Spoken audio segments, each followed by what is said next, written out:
সাহাবী বলেন ফাজাআতিল গামিদিয়া, এরপর গামিদিয়া গোত্রের এক নারী আল্লাহর রাসূলের কাছে আসলেন। আসার পর বলে, ইয়া রাসূলুল্লাহ ইন্নী ক্বাদ যানাইতু, আমি ব্যভিচার করেছি, তাহিরনি, আপনি আমাকে পবিত্র করে দেন। আগের জন পুরুষ, এটা নারী।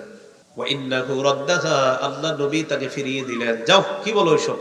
মেয়েটা আবার পরের দিন আসছে। ফালাম্মা কানা মিনাল গাদ, পরের দিন হওয়ার পর নবীজিকে বললেন, ইয়া রাসূলুল্লাহ লিমা তারুদ্দুনি, কেন আপনি আমাকে ফিরিয়ে দেন? লাআল্লাকা আন তারুদ্দানি কামা রাদাত্তা মাইজা, আপনি মাইজকে যেভাবে ফিরিয়ে দিয়েছেন এইভাবে আপনি আমাকে ফিরিয়ে দিচ্ছেন নাকি? ওয়াল্লাহি ইন্নী লাহুবুলা ইয়া রাসূলুল্লাহ, ব্যভিচার করার কারণে আল্লাহর কসম আমি গর্ভবতী। আর কিভাবে বিশ্বাস করাবো হুজুর, আমি গর্ভবতী, বিশ্বাস করেন।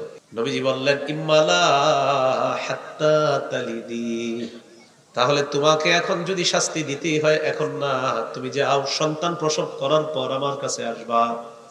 গামিদিয়া গোত্রের নারীটা চলে যায়। যাওয়ার পর সন্তান প্রসব করছে, করার পর আতাতহু, আল্লাহ নবীর কাছে আসছে, বিসসাবিয়্যি ফি খিরকাতিন, একটা কাপড়ের টুকরার মধ্যে ছেলেটাকে নিয়ে, সন্তানটাকে নিয়ে আল্লাহ রাসূলের কাছে আসলেন।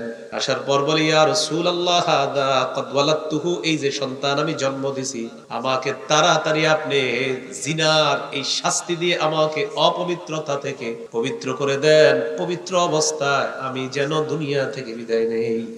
এই যে সন্তান হুজুর, নবীজি সন্তানটার দিকে তাকায় বলে, আচ্ছা যাও, ওই নারীকে কয়, যাও সন্তান নিয়ে যাও, ফারদিহি হাত্তা তাফরিমি, সন্তানকে নিয়ে যাও, দুধ পান করাও, যতক্ষণ এই সন্তান দুধ ছাড়ানো হওয়ার আগ পর্যন্ত তুমি তাকে দুধ পান করাও। দুধ পান করানো শেষ করবা, এরপর সন্তান যদি অন্য খাবারে অভ্যস্ত হয় এরপর আমার কাছে আসবা। নারীটা তার সন্তানকে দুধ পান করানোর মেয়াদ শেষ করে ওই সন্তানকে নিয়ে আবার আল্লাহর রাসূলের কাছে আসছে। আখিরাতের ভয় কাকে বলে দেখেন, ওই নারী তার সন্তানকে এমন অবস্থায় নিয়ে আসছে, ওয়াফিয়াদিহি কিসরাতু খুবজিন, সন্তানের হাতে রুটির একটা টুকরা ধরায়া দিস, সন্তানের হাতে রুটির টুকরা দিস।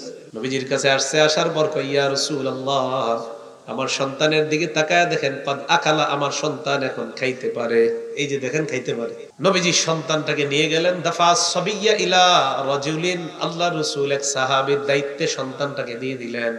এরপর নবী সাল্লাল্লাহু আলাইহি ওয়াসাল্লাম আদেশ করলেন যেন তার জন্য গর্ত খনন করা হয়। আদেশ করার পর হুফিরা লাহা ইলা সাদরিহা, তার বুক পরিমাণ পর্যন্ত গর্ত খনন করা হয়।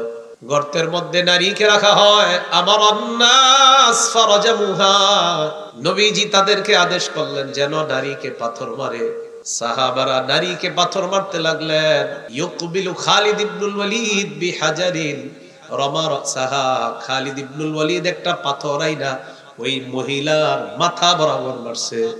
মাথার মধ্যে পাথর লাগার পর তানাদ্দাহাল দামু আলা ওয়াজহি খালিদিন, মহিলার মাথা থেকে রক্ত বের হয়ে খালিদ ইবনে ওয়ালিদের চেহারার মধ্যে রক্তের একটু চিহ্ন লাগছে।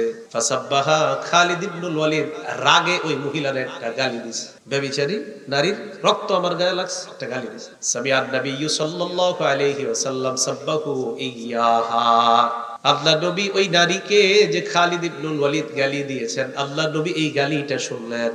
গালি যখন আল্লাহ নবী শুনলেন, নবীজি বললেন, মাহলান ইয়া খালিদ, খালিদ তুমি থামো। লাকাদ তাবাত তাওবাতান, এই মহিলা অনেক তওবা করছে। লাউ তাবাহা সাহিবু মাকসিন, বান্দার হক বিনষ্টকারী বান্দাও যদি আল্লাহর কাছে এই জাতীয় তওবা করতে পারত, লা গুফিরালা, আল্লাহর পক্ষ থেকে ওই বান্দার হক বিনষ্টের গুনাহও আল্লাহ মাফ করে দিতেন। তো থামো খালিদ। নবীজি আদেশ করলেন, ফাসাল্লা আলাইহা, তার কাফনের ব্যবস্থা হয়, জানাজার নামাজ পড়লেন, সুম্মা দুফিনাত, এরপর ওই নারীকে দাফন করা হয়। আখিরাতের ফিকির, কিসের ফিকির? আখিরাতের ফিকির। আল্লাহর ভয় ভিতরে ছিল। তো এই জন্য ওই নারী আর ওই পুরুষ এসে কয়, হুজুর ব্যভিচার করছি, শাস্তি প্রয়োগ করেন, পবিত্র করে দেন, যেন পবিত্র অবস্থায় আল্লাহর সাথে সাক্ষাৎ করতে পারি। আল্লাহ আমাদের সকলকে আখিরাতমুখী হওয়ার তৌফিক দান করেন।